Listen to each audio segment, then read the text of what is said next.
नमस्कार, कैरियर में पर आपका बहुत बहुत स्वागत है। Class 12 NCERT physics chapter number 3 electric current, विद्युत धारा। अंतिम टॉपिक है विभवमापी। कल पढ़ लिए, विभवमापी का सिद्धांत जान गए। अब है ये देखो, हमने व्हीटस्टोन सेतु के बाद जितना भी टॉपिक पढ़ा है, मीटर सेतु, विभवमापी, विभवमापी के सिद्धांत, ये सब पूरा प्रैक्टिकल वाला है। मीटर सेतु से स्टार्ट हुआ था ना, मीटर सेतु समझे, उसके बाद विभवमापी आया। अब लास्ट टॉपिक है विभवमापी के उपयोग। इस बार दोनों ही उपयोग पढ़ना है। दो सेलों के विद्युत वाहक बलों की तुलना करेंगे, एक किसी सेल का आंतरिक प्रतिरोध ज्ञात करेंगे। दो सेलों का विद्युत वाहक बल की तुलना इसी क्लास में खत्म होगा आज, दूसरा कल अपलोड हो जाएगा। दो सेलों के विद्युत वाहक बलों की तुलना करना, ये डायग्राम है, याद रखना। सबसे पहले इसकी रचना देख लेते हैं, डायग्राम में हुआ क्या क्या है। हमारे पास इसमें दो परिपथ है, क्या है, दो परिपथ। सबसे पहले बताओ, एक हमारे पास क्या है, तार है, क्या है, एक विभवमापी तार। लिखेंगे क्या चीज हम, विभवमापी तार ए बी, माना एक तार ए बी है, कैसे भी लिख सकते हो, समझ में आया। तार ए बी का धन सिरा, सॉरी, तार ए बी का सिरा ए बैटरी B1 के धन सिरे से जुड़ा है, तथा बैटरी B1 का ऋण सिरा धारा नियंत्रक से जोड़ते हुए कुंजी K1 से जोड़ रखे हैं। समझ में आया, पिछली बार का थ्योरी सेम है, हाँ वैसी है, समझ में आया ना। माना एक तार ए बी है, तार ए बी का सिरा ए बैटरी B1 के धन सिरे से जुड़ा है, तथा इसके ऋण सिरे को धारा नियंत्रक से जोड़ते हुए कुंजी K1 से जोड़ते हैं। समझ में आया। अब जिस सेल का विद्युत वाहक बल ज्ञात करना है, क्योंकि क्या करना है, सेलों के विद्युत वाहक बल की तुलना। जिस सेल का विद्युत वाहक बल ज्ञात करना है, उन सेलों के धनात्मक सिरे को किससे जोड़ रखे हैं, तार ए बी के ए सिरे से। देखो ना, ये E1 सेल है और ये E2 सेल है, दोनों को धनात्मक सिरा किससे जोड़ रखा है, ए से। समझ में आया। द्वितीय परिपथ में दो सेल E1 और E2 है, दोनों सेलों के धनात्मक ध्रुव को या धन ध्रुव को तार ए बी के ए सिरे से जोड़ा गया है, आया। तथा इसके ऋण सिरे या ऋण ध्रुव को द्विमार्गी कुंजी K2 से जोड़ा जाता है, द्विमार्गी कुंजी K2 से जोड़ा जाता है। यहां मेन चीज है समझना आप, ये थ्योरी समझ में आया। ए बी तार है, इसका ए सिरा बैटरी B1 के धन सिरे से जुड़ा है, ऋण सिरे को धारा नियंत्रक से जोड़ते हुए K2 से जोड़ दी, K1 से जोड़ दी, क्लियर। उसके बाद द्वितीय परिपथ में माना दो सेल लगे हुए हैं E1 और E2, दोनों के धनात्मक सिरे को ए सिरे से जोड़ दिया गया है, ऋणात्मक सिरे को द्विमार्गी कुंजी K2 से जोड़ा गया है। द्विमार्गी कुंजी मतलब जिसका दो मार्ग है। देखो ये अभी जुड़ा नहीं है, ए और बी इस तरह से खाली है, ये बी और ये यहाँ क्या है K2, और ये सी पॉइंट से जोड़े हैं और धारा नियंत्रण गैल्वेनोमीटर मतलब धारामापी से जुड़ा है। ठीक, समझो यहाँ होता क्या है, इसमें एक तार होगा, इसमें क्या रहता है, तार। अब उस तार को क्या करते हैं, बारी बारी से इस कुंजी K2 से जोड़ते जाते हैं। कुंजी K2 पर एक पॉइंट है सी, इसी सी पॉइंट पर क्या करते हैं, जोड़ते हैं। पहले ए सिरे को जोड़ेंगे, अभी ये जुड़ा है क्या, तो ये परिपथ में अभी काम ही नहीं कर रहा है, यहाँ करंट नहीं लगेगा, लेकिन इसमें लगेगा, क्योंकि अभी ये वाला ए सिरा इस सी से जुड़ चुका है ना, तो ये परिपथ में आ चुका है, काम करेगा। अब इस तार को यहां से निकाल दो, प्लग निकाल दिए, अब उसको कहां से जोड़ देंगे, इस बी से जोड़ देंगे। अब काम कौन कर रहा है, बी वाला, मतलब सेल E2, और सेल E1 काम में है क्या, तो पहले इसका विद्युत वाहक बल, उसके बाद इसका विद्युत वाहक बल, हो गई दोनों की तुलना। समझ में आई। इसीलिए यहां पर बोला गया है द्विमार्गी कुंजी K2 से जोड़ा जाता है, समझ में आया। और कुंजी K2 से जोड़कर इसको किससे जोड़े, धारामापी से जोड़े, समझ में आया। दोनों सेलों का विद्युत वाहक बल E1 और E2 है, E1 और E2 के धनात्मक सिरे को ए सिरे से जोड़ा गया है, तथा ऋण ध्रुव को द्विमार्गी कुंजी K2 से जोड़ते हुए धारामापी से जोड़ते हैं। समझ में आया? क्लियर? अब कार्यविधि, सिद्धांत या कार्यविधि, देखो क्या होगा, दिमाग लगाओगे। इसी को सूत्र की स्थापना बोलते हैं ना, सूत्र की स्थापना करके आता है तो वैसे लिख लेना, सूत्र की, सिद्धांत में भी इसी को लिख लेना चलेगा। देखो माना दो सेल का विद्युत वाहक बल क्या है, E1 और E2 है। माना दो सेलों का विद्युत वाहक बल E1 और E2 है। E1 सेल भी है, E2 सेल है, और दोनों सेलों का जो विद्युत वाहक बल भी हमने क्या मान दिया, E1 और E2। समझ में आया? अब पहले हमने क्या किया,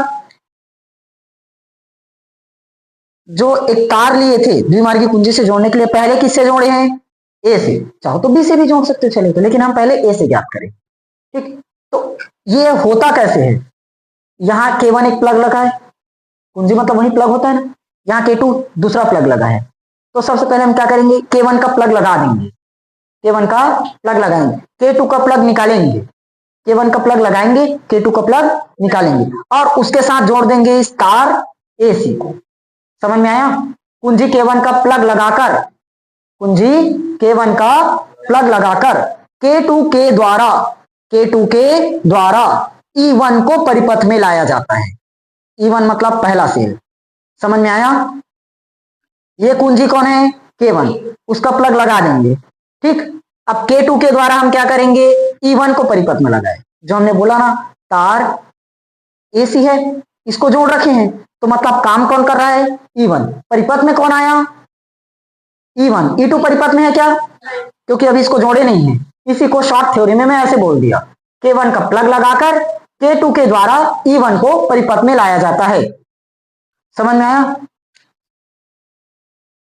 E1 को परिपथ में लाया मतलब ए तार जुड़ा हुआ है, कौन सा तार जुड़ा है, ए तार।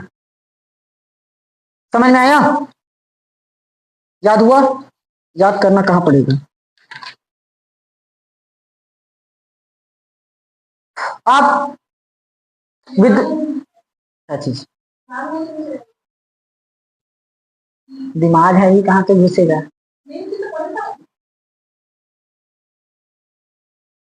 तो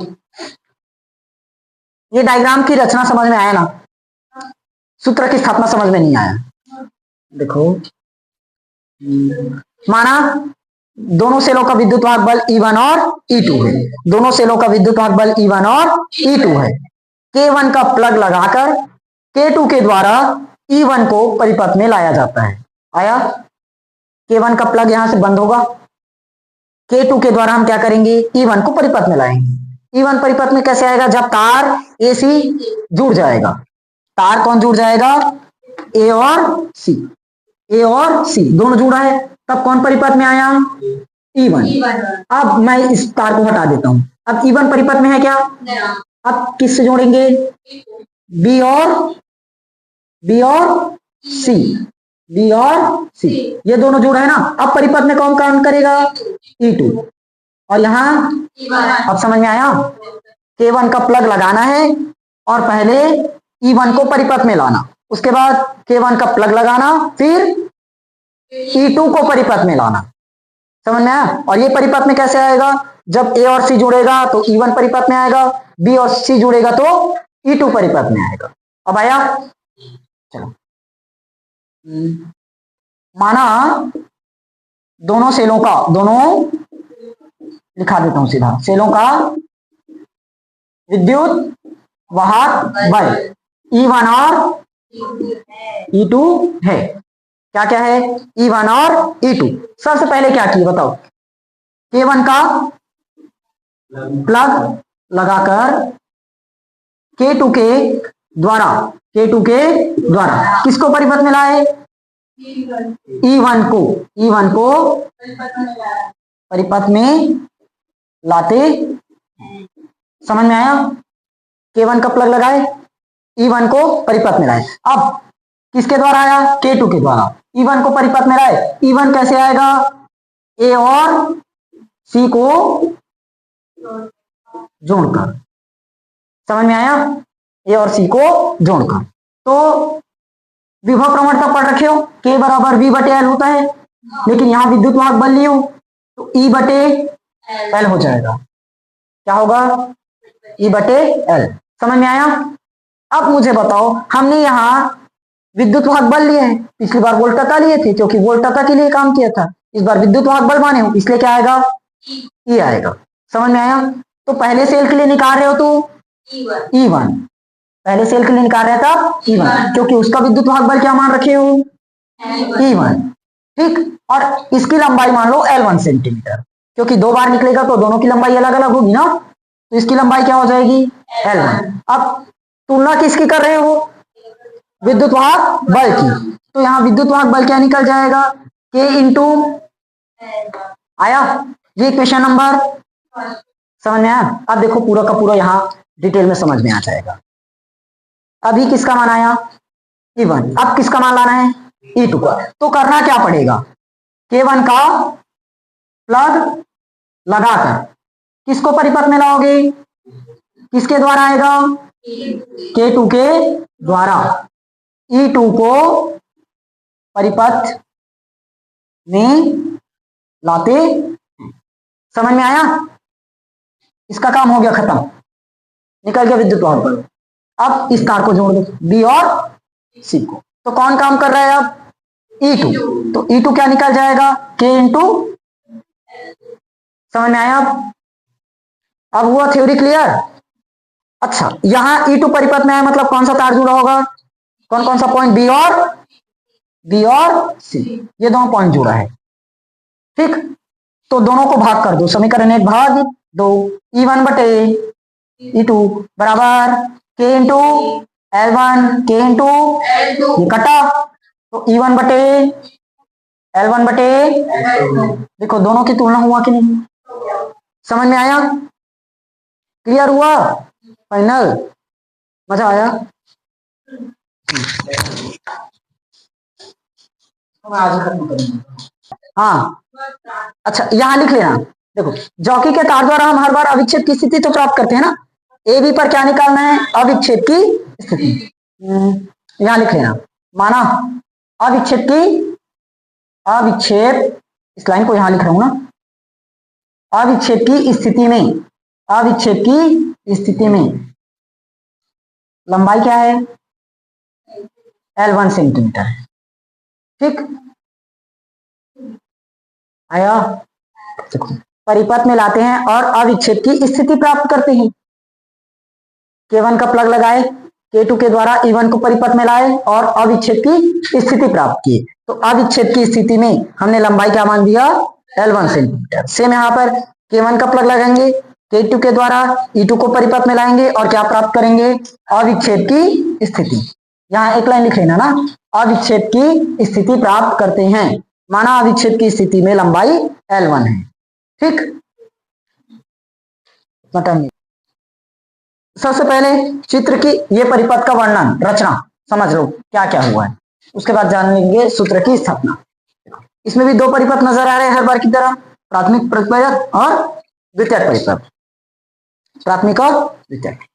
थ्योरी पिछले जैसा सेम है, माना एक समान लंबाई या एक समान मोटाई का एक तार AB है, तार AB का A सिरा बैटरी B1 के धन सिरे से जुड़ा है तथा बैटरी B1 का ऋण ध्रुव धारा नियंत्रक से जोड़ते हुए कुंजी K1 से जोड़ा गया है। ठीक, धारा नियंत्रक से जोड़ते हुए कुंजी K1 से जोड़ा गया है। खत्म प्राथमिक परिपथ। द्वितीयक परिपथ में सेल E का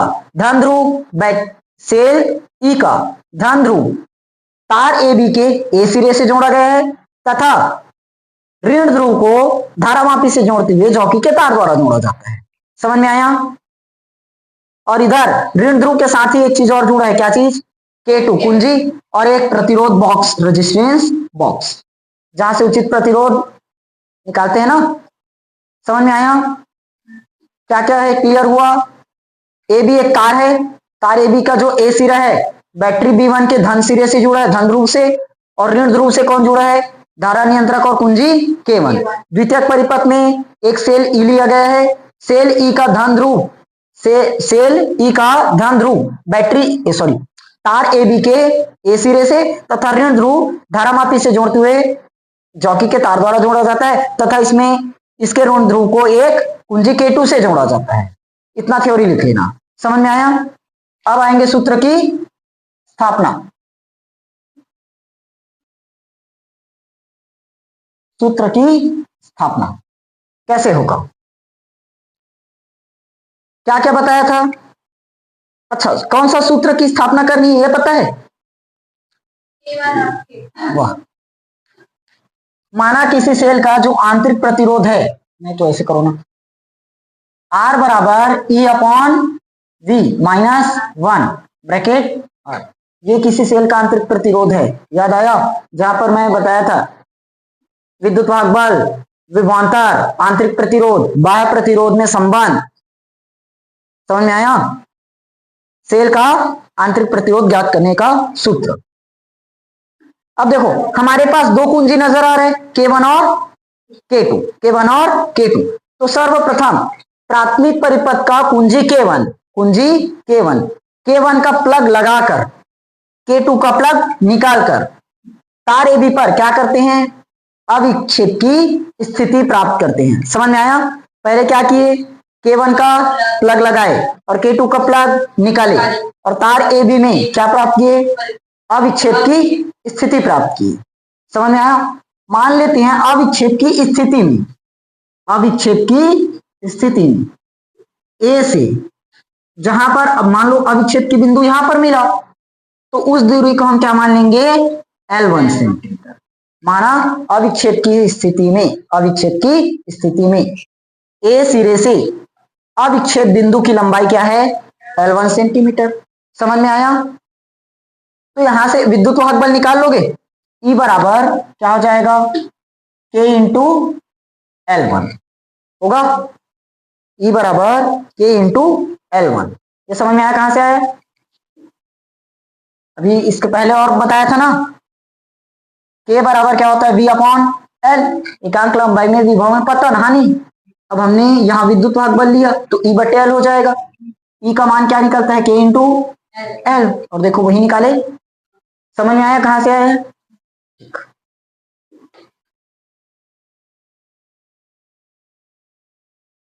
इसको यहां पर लिख देता हूं मैं तो शॉर्ट में। देखो क्या किए, K1 का प्लग लगाकर K2,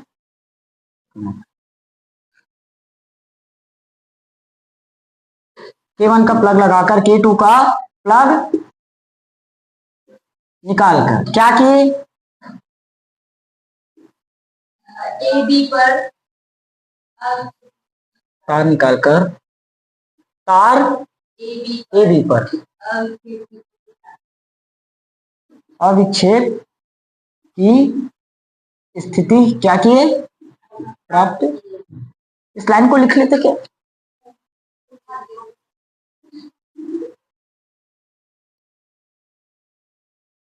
अविक्षेप की स्थिति प्राप्त। फिर माना अविक्षेप की स्थिति में, अविक्षेप की स्थिति में अविक्षेप बिंदु की दूरी, अविक्षेप बिंदु की दूरी कहां से, ए से, कितना सेंटीमीटर, L1 सेंटीमीटर। इस थ्योरी को थोड़ा सा चेंज करते हैं।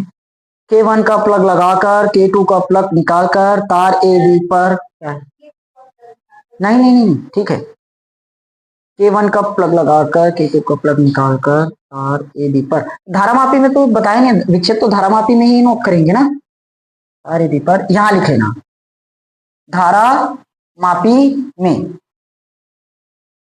धारा मापी में अविक्षेप की स्थिति प्राप्त करते हैं। समझ में आया?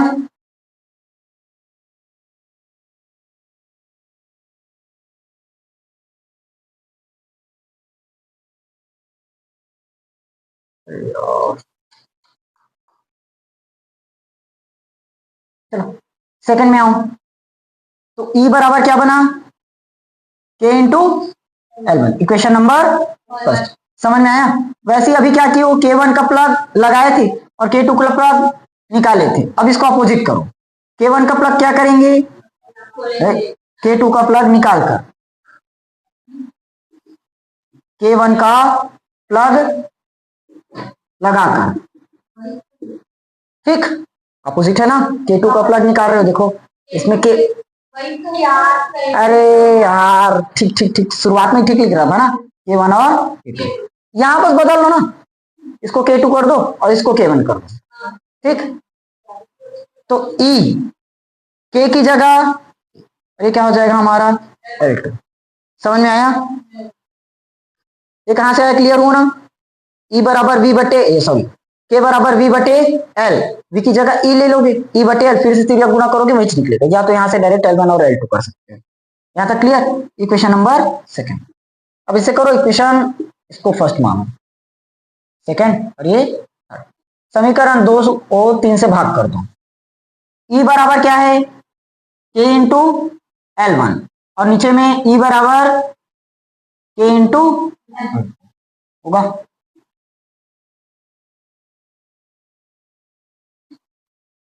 क्या क्या कटेगा, K से K कटा और L1 और L2। लेकिन यहां पर थोड़ा सा एक चीज ध्यान देना, एक चीज ध्यान देना, जैसे हमने K1 का प्लग लगाया था और K2 का प्लग निकाला था, और जॉकी के तार द्वारा तार AB पर क्या किए, धारामापी में अविक्षेप की स्थिति प्राप्त की। अविक्षेप की स्थिति में अविक्षेप बिंदु की दूरी A से क्या मान लिए, L1 सेंटीमीटर, और यहाँ पर जो विद्युत वाहक बल है वो क्या है, E।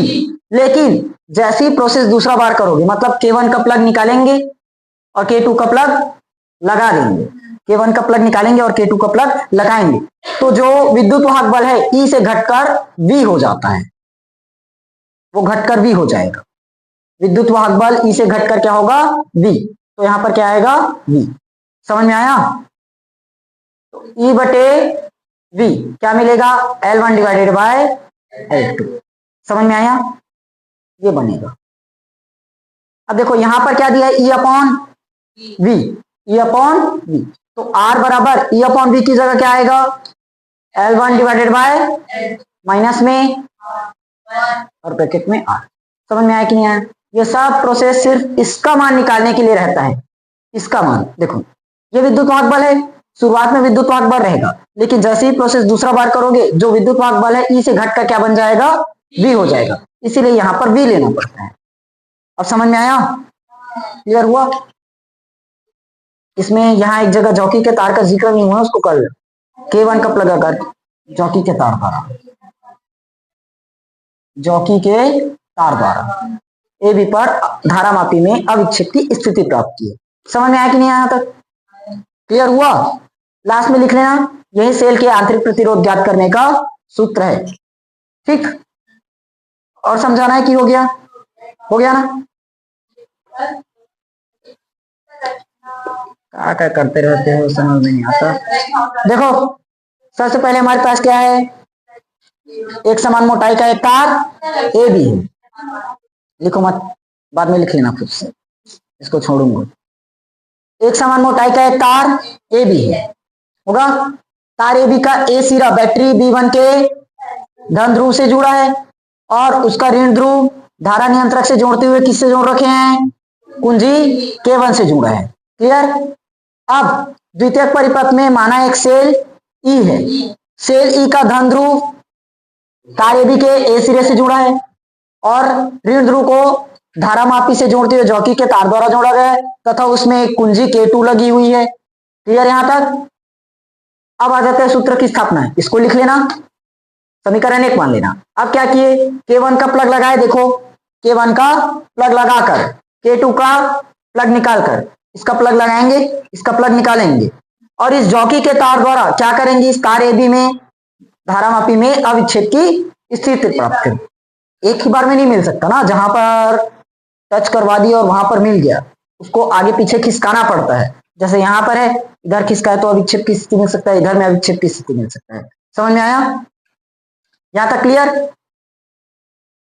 उसके बाद क्या किए, अविक्षेप की स्थिति में अविक्षेप बिंदु की दूरी A से क्या मान दिए, L1 सेंटीमीटर, तो K इंटू L1। इस थ्योरी में थोड़ा सा यहां पर चेंज करना, K1 का प्लग निकालकर K2 का प्लग लगाकर जॉकी के तार द्वारा तार AB पर अविक्षेप की स्थिति प्राप्त करते हैं, अविक्षेप की स्थिति प्राप्त करते हैं। समझ में आया?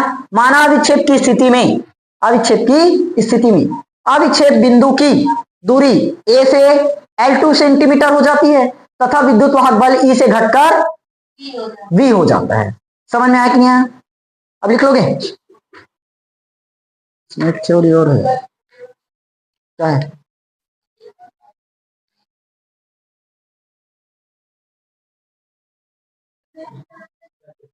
सावधानी देख लो एक बार। सावधानियां सावधानियां देखो, पहला सावधानी, तार में अधिक देर तक धारा प्रवाहित ना करना।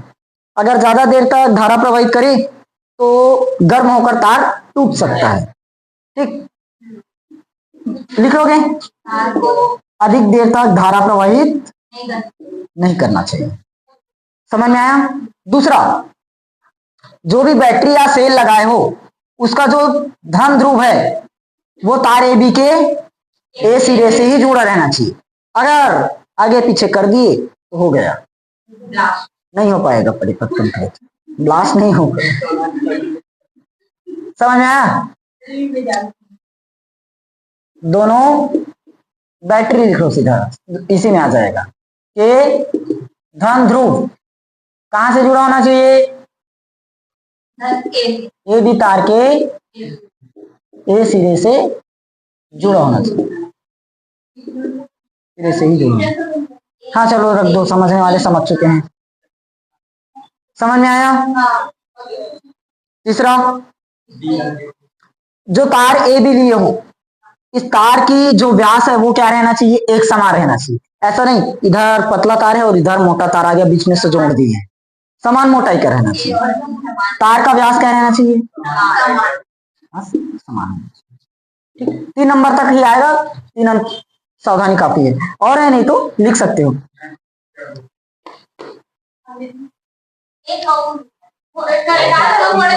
हाँ लिखा देता हूं। जो प्राथमिक बैटरी का विद्युत वाहक बल है, प्राथमिक बैटरी का विद्युत वाहक बल द्वितीयक के विद्युत वाहक बल से अधिक होना चाहिए।